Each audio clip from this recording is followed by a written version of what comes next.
এক ব্যক্তির অস্বাভাবিক মৃত্যু নওদার আমতলায়। মৃতের নাম অরবিন্দ প্রামাণিক, বয়স 55 বৎসর।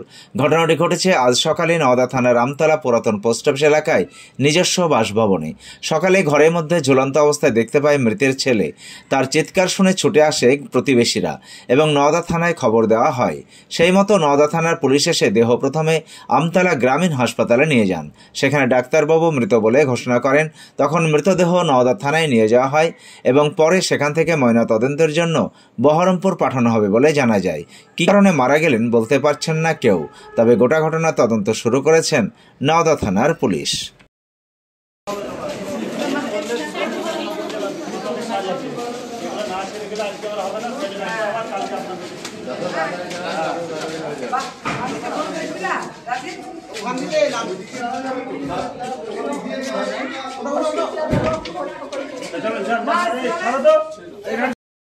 কি কারণে কিভাবে মারা গেল কারণ জানি না, সকালবেলা উঠে দেখছি কিসের গলায় দড়ি দিয়েছিল?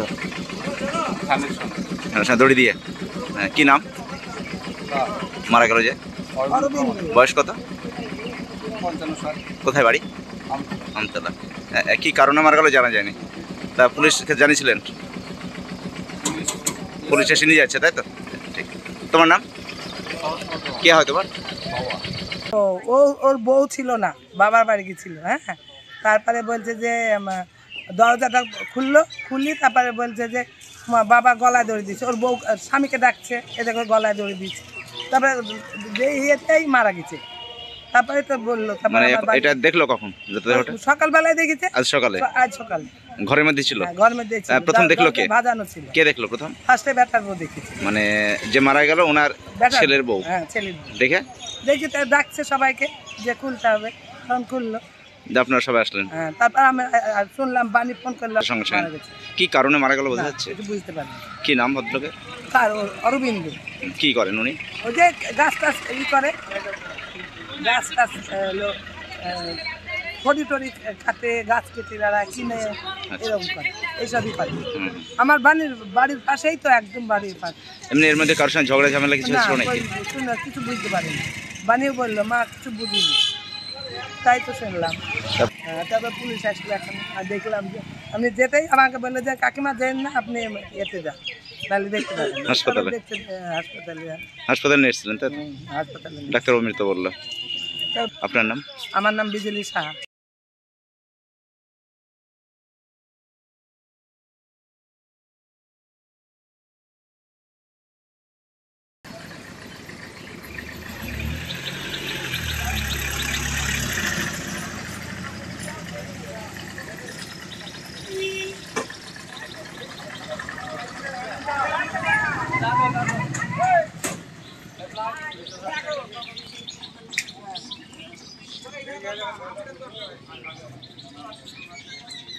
আর্থিক লেনদেনের নির্ভরযোগ্য প্রতিষ্ঠান টঙ্গী সমবায় কৃষি উন্নয়ন সমিতি limited. Registration number 45/20/12/1975। Tongi, Amtala এবং পাটিকাবাড়ি আমাদের 3টে শাখাতেই savings account, recurring deposit, fixed deposit, MIS, double scheme, জল প্রকল্প, স্যানিটারি ন্যাপকিন, হিসপা এছাড়াও সরকারি বিভিন্ন প্রকল্পের টাকা লেনদেন করা হয়। সমস্ত রকম চেক ভাঙানোর সুব্যবস্থা আছে। সম্পূর্ণরূপে কম্পিউটার দ্বারা পরিচালিত। সর্বদা সঠিক সময়ে পরিষেবা দেওয়াই আমাদের লক্ষ্য। সাবস্ক্রাইব করুন AB24 নিউজ চ্যানেলটিকে, অবশ্যই বেল আইকনটিকে প্রেস করুন। সবার আগে তাজা খবরের আপডেট পেতে লাইক করুন, শেয়ার করুন এবং দেখতে থাকুন AB24 নিউজ।